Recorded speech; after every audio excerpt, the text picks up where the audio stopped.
135th Canton Fair will kick off on April 15, 2024. Phase 1 will run from April 15th to April 19th, focused on advanced manufacturing.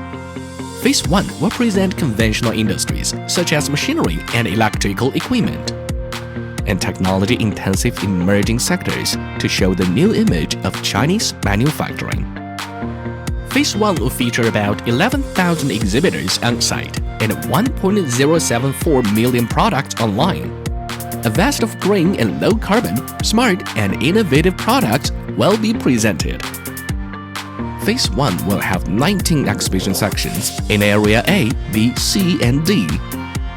High-quality enterprises in the fields of consumer electronics and information products, industrial automation and intelligent manufacturing, vehicles, lighting equipment, electronic and electrical products, hardware, and tools will present a wide range of products to meet your sourcing demands and demonstrate the charm of manufacturing in China.